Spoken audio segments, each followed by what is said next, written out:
4 different daytime running light designs you can play around with. First time we see that in the vehicle. This is the Audi Q4 e-tron, and yeah, it's not the most important feature, but it's a unique feature, definitely. This is the SUV style. You can also get it as a sportback with a chopped off rear for a sportier look. And we can see here in the front, what's that? 2D Audi rings, because the sensors are being hidden behind that. But from distance, they look 3D-ish once again. The single frame grille is closed for better wind efficiency. You don't need it for the all-electric vehicles, and it looks bright on the inside than it looks on the outside. Lower contrasting bar, and the color for today is called Geisa Blue, both for me and for the vehicle. 4.59 or 181 inches, counts the same for the SUV and the Sportback style. The Sportback, of course, a little more spectacular with the rear ending, whereas the SUV here has the more upright style. Really interesting design lines here in the front, right there. You can see it, it's like curved here, and then on the rear end, once again, right there. And there are more wind efficiency tricks, for example, a so-called turbulator edge here at the side mirror. It's just subtle, but supposed to bring 2 kilometers additional range per battery loading. Interesting. 19 to 21 inch wheels. These are the biggest ones, 21 inch, and also in the aerodynamic styling. This being the S-Line exterior means we have also painted wheel arches. Usually they would come in black plastic, but they're also available in the vehicle color if you want a more uniform look. S-Line exterior badge right here. That means also a sportier lower bumper here, for example. It's still somewhat a compact size. It is on the same platform, just like the VW ID4, the VW electric SUV, and also built at the same Zwickau plant in Germany. The battery comes with 52 or 77 kilowatt hours net, and recharging is, for the bigger battery, 11 kilowatt AC and 125 kilowatt DC charging, and supposed to give you a range then with the bigger battery of around 500 kilometers and 300 miles. That counts for the rear-wheel drive model. There will both be rear-wheel drive only model and also a top all-wheel drive model. And 50 Quattro is the all-wheel drive model, so then one electric motor in the front, one in the rear. 6.2 seconds is the acceleration figure then, whereas the other models are more like 8 or 9 seconds, so this is the fastest model. However, if you go rear-wheel drive only, there's one advantage: the turning circle is a little bit more narrow, so than 10.2 meters in the turning circle. That's an advantage for the rear-wheel drive model, and maybe also more driving fun in a way of agility, getting out of the corners. Here, of course, more power. And when you have the all-wheel drive model, you still have a rear wheel bias. The rear electric motor always delivers more performance. Then this light strip goes all the way around the vehicle, but only if you have the matrix LED option in the front, then you automatically also get the extensive lighting in the rear. Other than that, it would start here on the outside, and then with the extended option, you also get the inside strip with that, and that of course looks really spectacular. Again, the contrasting lower end here with the silver, I think that fits very well to the vehicle. I would like to know from you guys, which one would you go for? Here the SUV or rather the Sportback building style? And the top speed for the top model, 180 kilometers over 112 miles per hour. And then we have cascading turning indicators in the front, but only if you pick the matrix LED option. And the same accounts for the rear, but in the rear you can even better see the cascading function. And here we go now with the Sportback version in a silver style, also with the S-Line package. We also have different wheels. These are the non-aero wheels, but they're also the big ones here in 21 inch. And then of course the big difference is here the falling roofline. And the interesting thing is, I mean, they have the same length on the exterior, but the Sportback somehow looks tinier then because it has this sportier shape right here. Really looking forward to your comments. Which one do you find more beautiful? And in the rear, it's actually more or less the same. Also right here. Then we have this wing here. And overall, the Sportback is the more aerodynamic form. And sadly, by the way, there is no frunk here. The only thing under the hood that is interesting is that you can refill some wiper fluid. I got the key, I got the secret. It was pretty normal, but then door closing sound, famous feature here on Autogefühl channel. That sounds solid. Yes, Thomas proof. Then inside of the doors, somewhat soft touch at the inside right there, a little bit softer here for your elbows, and this being the ID4 platform, it doesn't resemble at all from the ID4, so really good build quality on the interior. Steering wheel with a futuristic style here with flat bottom and top. This is an option, so you don't have to go for that. You can also get a round steering wheel if you like it. They are not available with animal-free materials yet, but they are working on it. Capacitive buttons here on the steering wheel.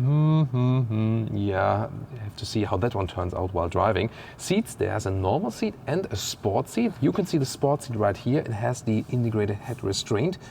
And then you can also get animal-free seats. There's a fabric seat option available, which would be standard for the S-Line, and also using 26 PET bottles for the recycling share. And then you will also have microfiber on the inside, leatherette on the outside seat. And in the US, customers will start with a full leatherette seat, also in a high grade. This being the optional animal skin option, because Audi is not that consistent yet for their test vehicles they have then here on location. Then getting inside, very easy entry. By the way, floor mats and also the material below that is always with recycling share. So that's also good to know. And why not bring down the CO2 output here? And the factory is, by the way, also powered by renewable energy. Then steering wheel up and down, in and out. And you can see here the 2D Audi logo we see on the outside is also present here. But that looks cheap. Seriously.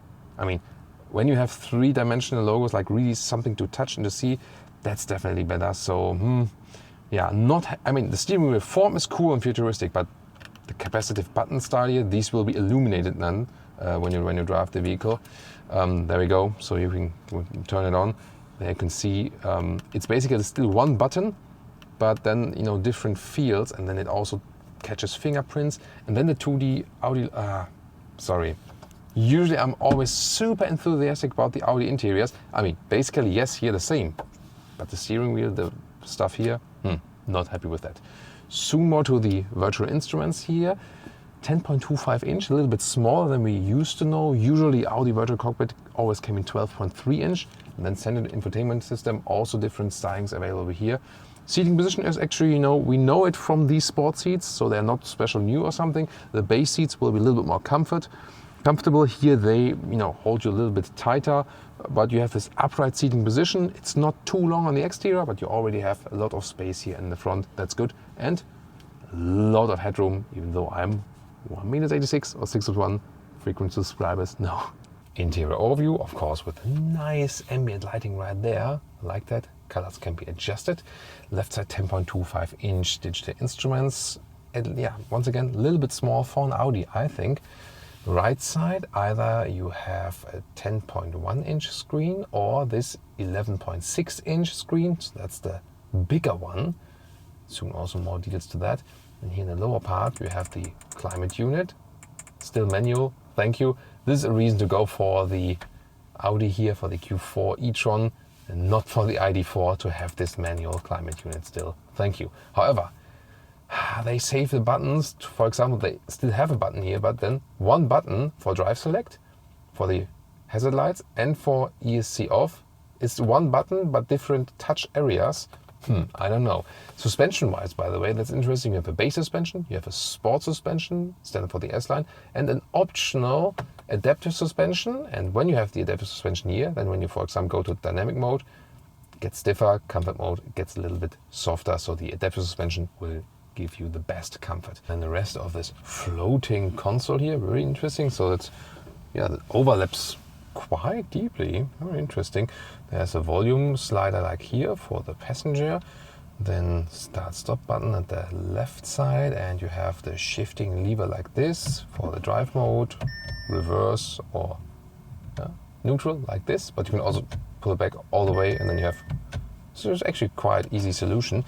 Below there's much space available. They could have left it out completely, but they want a more cooling effect, they said. Smartphone right here, either USB-C connectors or also wireless connection for Apple CarPlay or Android Auto is available. And then you have adaptive cup holders right here and a lot of space underneath this armrest. So, wow, that goes quite deep in there. And the rear view camera, also with a fake drone view from above this, a very good resolution. You can also switch to different modes here, for example, for the wheels. In the rear, oh, you can see I left my backpack in there. Dangerous. And then the rest of the infotainment system, we know it from Audi. It's a good menu structure, easy to navigate, and you can also put your digital hotkeys here on the left side. And the Apple CarPlay navigation looks like this. And I'm really looking forward here to the new Sonos sound system. First time manufacturer works together with them, and yeah, it has this typical bass-heavy Sonos surround effect, but actually quite nice first impression from this system. Here you can use the buttons at the steering wheel as sliders, that's possible, but also with clicking, so both is possible, and you have somewhat of a clicking sound, but still, the old way was better.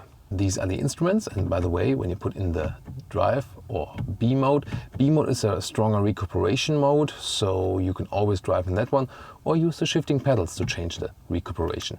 Here, the rest of the digital instruments, like this, you can switch around the views, what you want to have, and of course the map view, also available all over the place. You can get an optional head-up display, also with augmented reality function. Audi, however, developed their own software for that, but it will be somewhat and similar with these digital arrows you can see, like we know from our VW ID4 test drive. Now to rear doors. Nice door closing sound here as well, but then the rear covering, this is hard pack, whereas in the front it's somewhat soft touch at least, but there this more crucial area where it's soft. Then you can see there's no middle tunnel using the EV building platform. That's of course pretty cool. Let's see how much legroom we have. Once again, when we think about this not such a long vehicle, there we have it. You know, that's the good thing about the EV building platform. And you know, from the outside, it has some kind of van-ish look. That's what you get then. That's the advantage. Pretty cool. Also headroom-wise, no problem. So a lot of space to move around you freely. That's why the middle seat can also be used very well. Yeah, this is more a Jonas, our cameraman, position where the passenger seat is way back, but this here is I would be driving. So feeling quite comfortable here in the rear. Isofix at the outsides each, and then you fold the seats already from here like this. And in the middle part we have adaptive cup holders. So pretty convincing here for the rear seats. And now I switched here to the Sportback interior. The front is just the same, and here in the rear you do lose a little bit of headroom like there, and when I lean all the way back, then I do hit the ceiling. So that's the thing, it's totally fine, but with the SUV, a little bit more headroom. I need to touch them one more time. At least we have the good boy, three-dimensional Audi rings here at the rear. Nice to see them. I do miss them in the front though. The electric hatch, it would be standard for the Sportback, option here for the SUV. Let's put the backpack inside. Yeah, already the SUV is somewhat cut off here, but you see you have to push the backpack then a little bit to the inside, then it's actually okay. Both around 500 liters, up to 1,500 liters approximately. The Sportback has even a little bit more of loading volume because it's a little bit longer right here in this area. That's interesting. Then charging cables underneath, that would be a spot to put them, and even more space here. So once again, using, that smells a little bit down there. So, and here we can also fold the seats like this, and there you can see that once again this electric building platform is being used very, very well, because that's really a lot to put things in. And the trunk here of the e-tron Sportback, Q4 e-tron Sportback, there we go, it's actually the same. You lose a little bit of height right here, then you have a little bit more length there, so yeah, more or less the same. It's just, you know, in this very front area. This is where it's a little bit limited in height, but overall I think still a good compromise. And now to our conclusion for today with the Audi Q4 e-tron, both with the SUV and the Sportback. First of all, as for the realistic range figures, what we know from the ID4 more or less come with 400 kilometers or 250 miles, because these top range figures only with the rear-wheel drive model with the big battery, and of course under ideal conditions. Then, first of all, the exterior. The question is Sportback or SUV building style. This looks more spectacular, sportier, and the car looks smaller with it. It's really interesting. Which one would you go for?